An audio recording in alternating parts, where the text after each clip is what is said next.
Leitura do segundo livro de Samuel. Naqueles dias, a palavra do Senhor foi dirigida a Natã nestes termos: Vai dizer ao meu servo Davi, assim fala o Senhor: Porventura és tu que me construirás uma casa para eu habitar? Pois eu nunca morei numa casa, desde que tirei do Egito os filhos de Israel até aos dias de hoje, mas tenho vagueado em tendas e abrigos, por todos os lugares onde andei com os filhos de Israel. Disse porventura a um dos chefes de Israel, que encarreguei de apacentar o meu povo, por que não edificaste uma casa de cedro? Dirás, pois, agora ao meu servo Davi: Assim fala o Senhor Todo-Poderoso: Fui eu que te tirei do pastoreio, do meio das ovelhas, para que fosses o chefe do meu povo Israel. Estive contigo em toda parte por onde andaste, e exterminei diante de ti todos os teus inimigos, fazendo o teu nome tão célebre como o dos homens mais famosos da terra. Vou preparar um lugar para o meu povo Israel. Eu o montarei de modo que possa morar lá, sem jamais ser inquietado. Os homens violentos não tornarão a oprimi-lo como outrora, no tempo em que eu estabelecia juízes sobre o meu povo Israel. Conceda-te uma vida tranquila, livrando-te de todos os teus inimigos. E o Senhor te anuncia que te fará uma casa. Quando chegar o fim dos teus dias e repousares com teus pais, então suscitarei depois de ti um filho teu e confirmarei a sua realeza.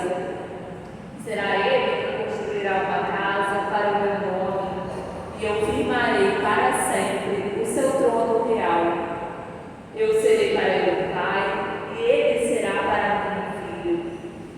Se ele proceder mal, eu o castigarei com vara de homens e com golpes dos filhos dos homens, mas não retirarei dele a minha graça, como a retirei de Saul, a quem expulsei de minha presença. Tua casa e teu reino serão estáveis para sempre diante de mim, e teu trono será firme para sempre. Natã comunicou a Davi todas essas palavras e toda essa revelação. Palavra do Senhor.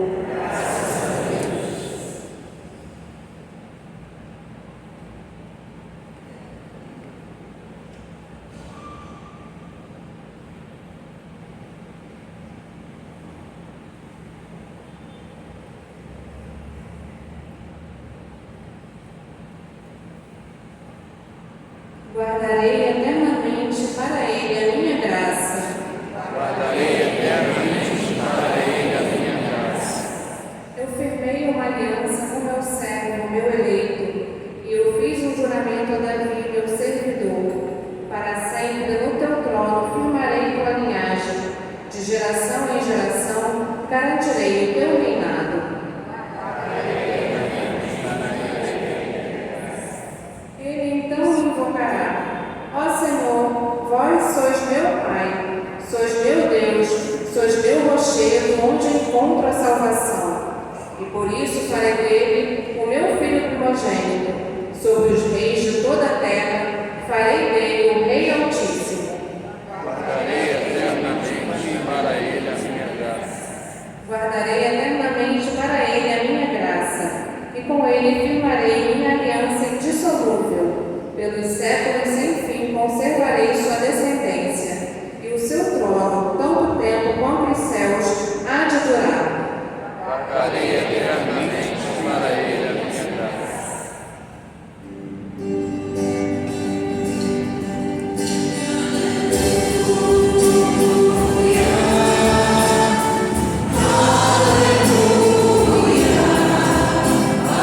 Aleluia, aleluia, aleluia.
Evangelho de Jesus Cristo segundo Marcos. Naquele tempo, Jesus começou a ensinar de novo às margens do mar da Galileia. Uma multidão muito grande se reuniu em volta dele, de modo que Jesus entrou numa barca e se sentou, enquanto a multidão permanecia junto às margens na praia. Jesus ensinava-lhes muitas coisas em parábolas, e em seu ensinamento dizia-lhes: Escutai, o semeador saiu a semear. Enquanto semeava, uma parte da semente caiu à beira do caminho. Vieram os pássaros e a comeram. Outra parte caiu em terreno pedregoso, onde não havia muita terra. Brotou logo, porque a terra não era profunda. Mas quando saiu o sol, ela foi queimada. E como não tinha raiz, secou. Outra parte caiu no meio dos espinhos. Os espinhos cresceram, a sufocaram, e ela não deu fruto. Outra parte caiu em terra boa e deu fruto, que foi crescendo e aumentando, chegando a render 30, 60 e até 100 por um. E Jesus dizia: quem tem ouvidos para ouvir, ouça. Quando ficou sozinho, os que estavam com ele, junto com os 12, perguntaram sobre as parábolas. Jesus lhes disse: a vós foi dado o mistério do reino de Deus. Para os que estão fora, tudo acontece em parábolas, para que olhem, mas não enxerguem, escutem, mas não compreendam, para que não se convertam e não sejam perdoados. E lhes disse: vós não compreendeis esta parábola? Então como compreendereis todas as outras parábolas? O semeador semeia a palavra. Os que estão à beira do caminho são aqueles nos quais a palavra foi semeada. Logo que a escutam, chega Satanás e tira a palavra que neles foi semeada. Do mesmo modo, os que receberam a semente em terreno pedregoso são aqueles que ouvem a palavra e logo a recebem com alegria, mas não têm raiz em si mesmos, são inconstantes. Quando chega uma tribulação ou perseguição por causa da palavra, logo desistem. Outros recebem a semente entre os espinhos. São aqueles que ouvem a palavra, mas quando surgem as preocupações do mundo, a ilusão da riqueza e todos os outros desejos, sufocam a palavra e ela não produz fruto. Por fim, aqueles que recebem a semente em terreno bom são os que ouvem a palavra, a recebem e dão fruto. Um dá 30, outro 60 e outro 100 por um. Palavra da salvação. Queridos irmãos e irmãs, hoje as nossas leituras são um pouquinho longas, né? E no Evangelho de hoje, Jesus fala sobre uma semente, né, que é jogada em vários tipos de terreno. Essa semente, queridos, é a semente da palavra de Deus, né? Jesus aqui não está falando de agricultura e solo, ele parte disso, né? De fala de agricultura, de solo, mas o que ele quer falar mesmo é de coração, é de gente que precisa acolher a palavra de Deus. E, queridos, a gente precisa discernir na nossa vida aquilo que é palavra de Deus e aquilo que não é palavra de Deus. Então, pedir ao Espírito Santo para que ele nos ajude nesse discernimento. Tem palavra que é palavra do maligno, né? Então, você não vai conseguir, desanima mesmo, porque afinal de contas nem vale a pena fazer a tua parte. Olha aí o mundo como é que está, né? O mundo jaz em trevas. Então, quem é você? Você não vai conseguir fazer nada, né? Então não vale a pena nem mesmo fazer a sua parte. Isso aí vem do maligno, certamente. Não vale a pena fazer a nossa parte, não vale a pena levar adiante a obra de Deus, desanimar, desistir do caminho. Né? Isso aí, queridos, esse desânimo ele não vem de Deus, ele vem do maligno.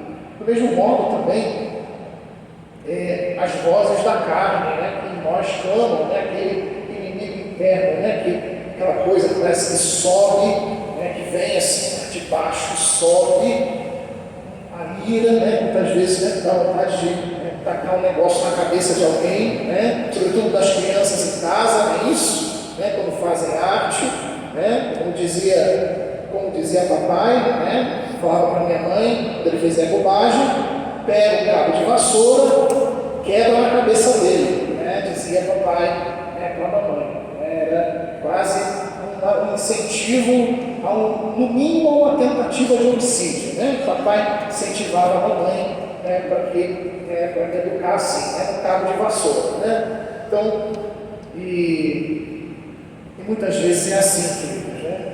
Então aquela ira, né, que sobe, né? E muitas vezes também as vozes do mundo, né? Um mundo que, aliás, um dos terrenos, né, que os pais nosso Senhor fala hoje, é aquele terreno onde os espinhos eles crescem. Né? Então são as ilusões do mundo, né? E muitas vezes as pessoas, quando a gente começa a caminhar com o Senhor, elas começam a ficar um pouco assim incomodadas, né? E a gente precisa fazer escolhas, e são escolhas que são as melhores escolhas que a gente faz na nossa vida, né? Embora sejam às vezes doloridas, porque uma coisa que a gente perde às vezes é amizades, né? Então, às vezes, sobretudo aquela pessoa que está começando, né? Ela precisa romper com algumas coisas. Então, às vezes, amizades. Então, sabe, eu gostava de você quando você ia para Night comigo, né? Quando você ia para Big Night, né? Ah, que beleza, né? Pois é, né? Agora eu estou com outra vibe, né? Então, que tal você entrar nessa mesma vibe? Eu acho que vai te fazer muito bem, né? Então, e muitas vezes as pessoas, elas, aquele amigo que, como diz a Escritura, né, tem amigo que é amigo só de mesa, né, que é só para brindar, né, mas na hora do sufoco, na hora da dificuldade, aí a gente vê de fato quem é amigo e quem não é. A própria Escritura vai falar sobre isso. Então, aquelas vozes, né? Então são muitas as palavras de maldição que a gente repreende, né, em nome de Jesus. São coisas que realmente não vêm de Deus, né?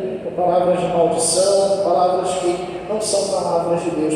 Deus ele só tem bênção na nossa vida, Ele nos abençoa o tempo todo. Né?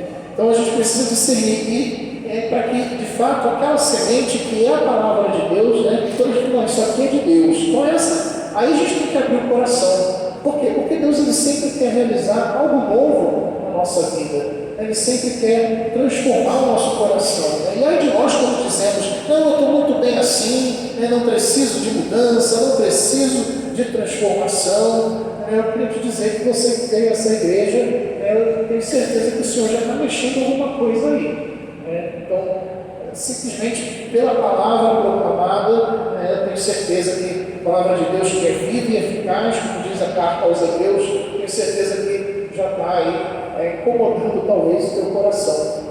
E é isso que o Senhor está querendo realizar, olha, coisas novas. Né? Ele vai semeando, né, como um semeador que sai a semear, e a semente é a palavra, e aí o terreno no nosso coração que precisa receber a palavra e dar fruto. E aí a gente tem em primeiro lugar aquele terreno que é o terreno de beira de caminho. Né? Qual o problema do terreno de beira de caminho, padre? O problema é que é um terreno duro, né? Aquela terra batida, que a semente ela cai, o negócio não tem como, não penetra, né? A coisa ela não entra, né? A semente ela não desce, né?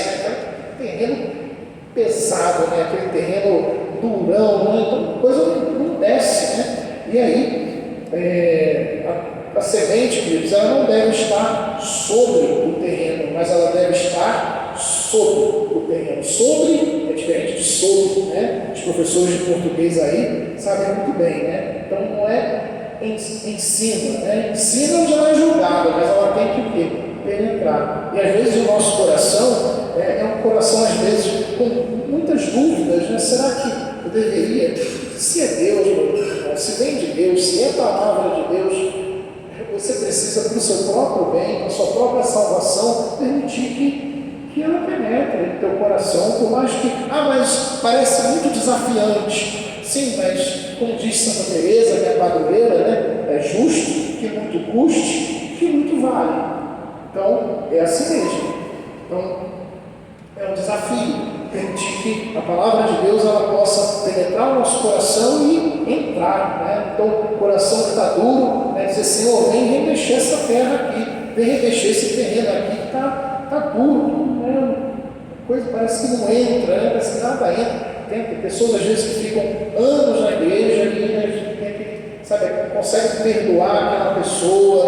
Então, o perdão é uma decisão, queridos, né? Então, por mais que depois você coloca diante de Deus a mágoa, né, aquela ferida, né, aquele sentimento que talvez que a pessoa foi injusta com você, está certo. Mas a decisão de perdoar não deve ser tomada imediatamente. Então, pedir ao Senhor, dá-me a graça de perdoar, de decidir por perdoar aquela pessoa. Né? Então, são coisas que vão endurecendo o nosso coração. Então, se eu não consigo, se eu não sei perdoar ainda, peça ao Senhor a graça, Senhor, eu me decido por perdoar, mas vem em meu auxílio, né, para que realmente a tua obra seja uma obra completa. Né? E o terreno pedregoso, interessante, aqui não tem muito, né? Mas se você for subir para Santa Teresa, né? Santa Teresa de novo, né? Você vai ver muitos terrenos, você vai ver muitas ruas com paralelepípedo, né? Grande parte das ruas aqui para cima, em Santa Teresa, elas têm paralelepípedo, né? E aí fica mais fácil a gente vislumbrar um pouquinho o que é o terreno pedregoso, porque, de fato, o que tem entre os paralelepípedos? Tem terra, né? Então, é aquele terreno onde a terra ali, e de vez em quando cresce o que ali? Matinho, né? Então, mesmo entre aquelas pedras ali, né, nasce um matinho ali. Só que o que acontece? Né? Não consegue crescer muito, né? É um matinho que nunca deixa de ser matinho. Né? Por quê? Porque a pedra ela impede no terreno aquela plantinha de crescer. E aqui, queridos, né, a palavra de Deus vai nos lembrar que muitas vezes, queridos, é o problema da inconstância. Né? Então, aqui se diz que a semente que cai em terreno pedregoso é como aqueles homens que ouvem a palavra e até recebem com alegria, mas são inconstantes, não têm raiz em si mesmos. Né? Por um momento se decidem por Deus, mas daqui a pouco vem um momento difícil, vem a tentação, vem a tribulação, vem um problema, se revolta contra Deus. Às vezes a gente acha que Deus ele tem que nos colocar como que numa redoma de vidro, né? Nos proteger de tudo que acontece por aí. Né? Quase que com a obrigação, né? Como se Deus não tivesse a obrigação de não permitir que a gente passe pelos problemas. Mas são justamente através dos problemas, queridos, que nós aprendemos a colocar a nossa confiança no Senhor. Né? Então, se nós não tivéssemos problema nenhum, como poderíamos colocar a nossa confiança nele? Não haveria necessidade, né? Mas é porque temos problemas, é porque tem tribulação, é porque tem perseguição, que nós somos quase como que obrigados, somos instados a colocar a nossa confiança nele. Então, é aquela coisa da inconstância, né? Então, aquela pessoa que por um momento se decide por Deus, daqui a pouco se decide pelo mundo, aí vê que o mundo é estéril e vê que a vida em Deus é uma vida fecunda, e aí quer voltar de novo para Deus, aí volta para Deus, aí daqui a pouco sente saudade do mundo, aí volta de novo para o mundo. Então é aquela pessoa que fica católico Raimundo, não é isso? Então tem um pé em Deus e outro no mundo. Né? Aquela pessoa que não se decide, como diz a carta de São Tiago, né? Os homens duplos de coração, eles são inconstantes. Né? Então aquele homem que muitas vezes decide-se por algo por dentro, mas por fora age de uma outra maneira. Né? São muitas vezes os nossos políticos. Né? Hoje eu estava vendo no YouTube, né? Um vídeo de um filme antigo aí de comédia, né? Que passou, e o humorista ele fazia papel de um candidato à presidência da República. Né? E ele falava, né, assim, olha, não entra dinheiro de corrupção no meu bolso, né? Mas era neste bolso, porque no outro é uma beleza, né? Então, vamos dizer assim, dinheiro público, né? Então vou usar o dinheiro público para ajudar o povo. Aí logo depois ele falava, né? O povo lá de casa, porque minha esposa gasta aquela beleza do cartão de crédito, né? Então, e aí ele dizendo, né? Muitas vezes é o que acontece com os nossos políticos, né? Dentro, fala uma coisa por fora, mas por dentro estão pensando uma outra coisa, né? E aí, claro, no humor, a coisa fica assim, bem despachada, né? Então, é isso, queridos. Muitas vezes essa hipocrisia, né? Essa inconstância, então, cada hora parece que é uma coisa.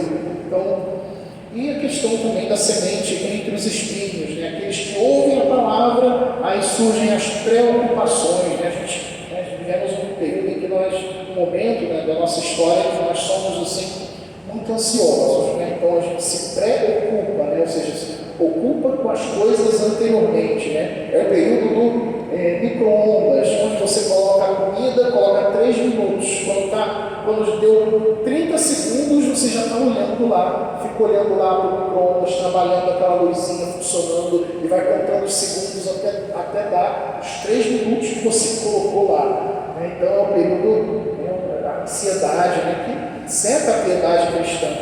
E a ilusão da riqueza, né? São as ilusões, né? Talvez você diga assim, padre, esse problema eu não tenho, porque riqueza é uma coisa que eu não tenho, dinheiro é uma coisa que eu não tenho, então isso aqui não é o meu problema. Pode ser, porque aqui Jesus não está falando que o problema não é a riqueza, mas a ilusão da riqueza. Então, pode ser que mesmo não tendo riqueza, você, por questão de ganância, tenha caído na ilusão da riqueza que você não tem. Então, e todos os outros desejos maus que sufocam a palavra e ela não produz frutos, né? Agora, hoje mais cedo, eu estava vendo um vídeo, né, de um sacerdote. Já tinha visto esse vídeo, né, mas eu revi esse vídeo, né, e o padre estava ensinando, né, assim, o homem casado, né, ele tem amigas mulheres? Não, ele não tem amigas mulheres. A sua amiga deve ser a sua esposa. E quem é o amigo? Quem são os amigos do homem casado? Os amigos do homem casado são os outros homens. De modo especial, principalmente os homens casados como ele. E os casais. Então o casal é amigo de outro casal. Mas o homem casado, ele não tem amizade com uma mulher, que não é a sua esposa. Então ficar de conversinha no WhatsApp. Por quê? Porque são as ilusões. São as ilusões do mundo, né? Então são as tentações. Então, e aí é preciso vigilância, é preciso evitar as ocasiões. Então, cuidado, queridos, porque às vezes os espinhos eles vão crescendo, né? Então, aí, e podem sufocar a palavra. Então, eu sou forte, eu consigo, eu dou conta, né? Cuidado, porque nem sempre a gente dá conta, não. E por fim, aqueles que recebem a semente em terreno bom. São os que ouvem a palavra, a recebem e dão fruto. Um dá 30, outro 60 e o outro 100 por 1. Agora é interessante, queridos, que qual é o segredo, desse terreno bom? O terreno bom é que o segredo dele é que a semente ela brota e a planta ela possui raízes fortes. Né? Por quê? Porque se ela não tivesse raízes fortes, né? Ou seja, não é como aquela semente que caiu no terreno pedregoso, que não tem raiz, ela é uma semente enraizada. E aqui a gente pode comparar com a palavra de Deus, né? Somos chamados, como diz São Paulo, a estarmos enraizados em Cristo Jesus. E por isso é uma planta que, porque ela está enraizada em si mesma, porque ela é forte em si mesma, então ela é capaz de, os seus ramos eles vão se expandindo e vão produzindo o quê? Muito fruto. Não dá, queridos, para a gente querer ser como uma planta, aqui, ou digamos, termos uma vida que produz muito fruto para os irmãos, sem que antes nós estejamos profundamente enraizados no Senhor.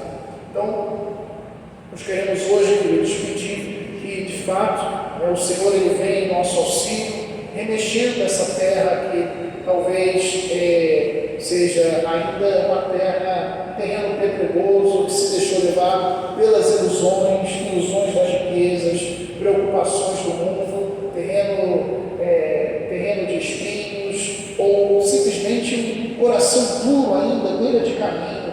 Vamos pedir ao Senhor que venha realmente com o poder do seu Espírito, dando-nos o dom da fortaleza, estarmos firmes nele, firmes no propósito, firmes para continuar no caminho, mesmo que nos digam, não vale a pena, mesmo que você pense, não vale a pena fazer a minha parte, isso tudo é ilusão, isso tudo é o diabo que fica querendo falar e colocando no nosso coração. Nós precisamos perseverar, queridos. Peça ao Senhor hoje essa graça, a fortaleza que vem do Espírito Santo. Fica de pé, querido.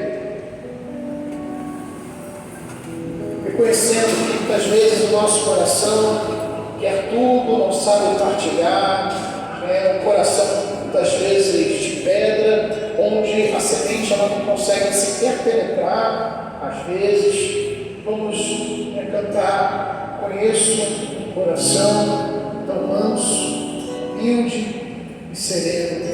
Vamos cantar esse cântico tão conhecido e, através dele, pedir o Espírito Santo. Cantamos.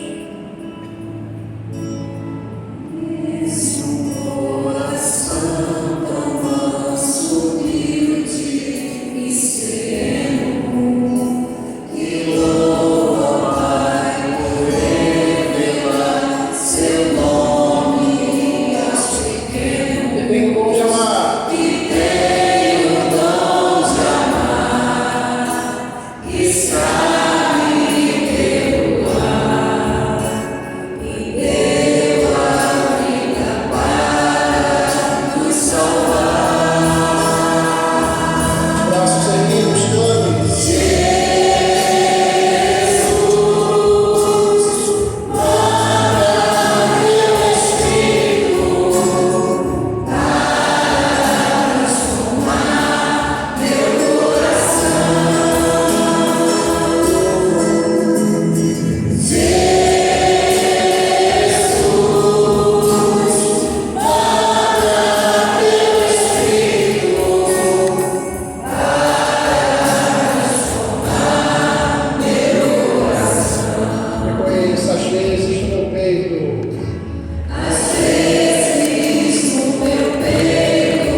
a tua vitória nas nossas vidas, na minha vida, Senhor.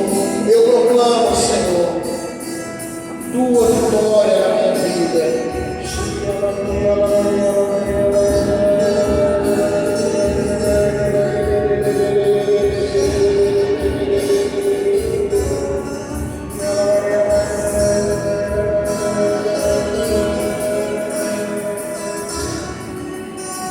Se eu falar de uma mulher que muitas vezes as tribulações geram nela problemas do estômago, o Senhor está curando você nessa noite. Você somatiza essas preocupações muito grandes que você tem, você somatiza isso, fere o teu estômago. O Senhor está te curando o seu coração nessa noite, para que o seu estômago não sofra, para que você não somatize mais.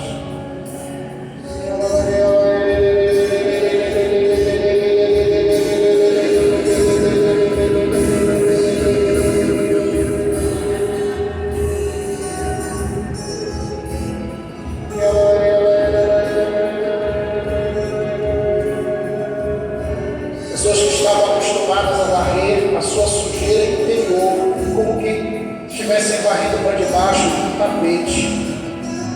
E elas se sentem hoje motivadas e entregam, e oferecem, e mostram para o Senhor, o médico dos médicos, aonde está a ferida. Hoje sentem coragem e o fazem para que Ele cure, para que Ele transforme. O Senhor está te dando essa coragem, meu irmão, minha irmã, de abrir para o Senhor aquilo que você não gostaria que ninguém tocasse, ou aquele assunto que você não gostaria de falar com ninguém, mas diante do Senhor você abre o coração.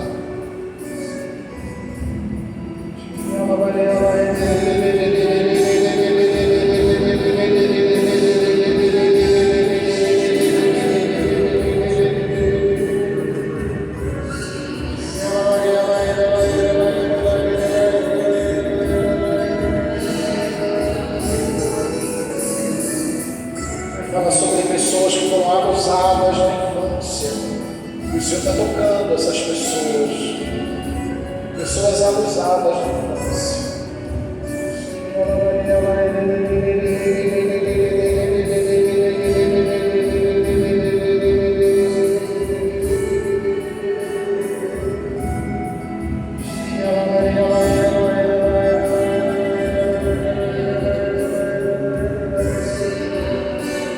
Uma pessoa que fez um aborto, o Senhor está curando.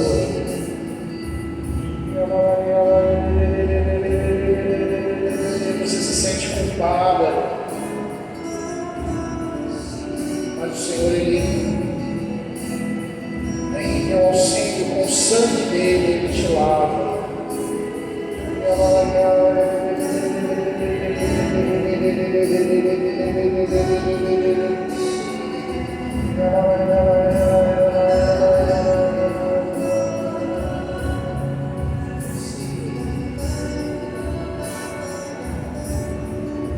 Vamos cantar, Jesus, manda teu Espírito.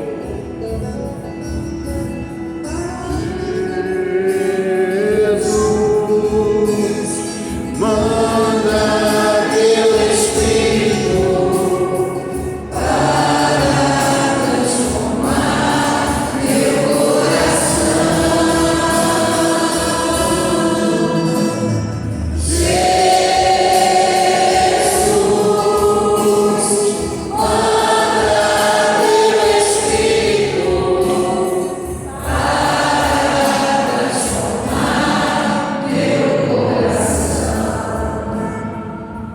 Glória a Deus. Muito obrigado, Senhor, pelas curas que tu estás realizando.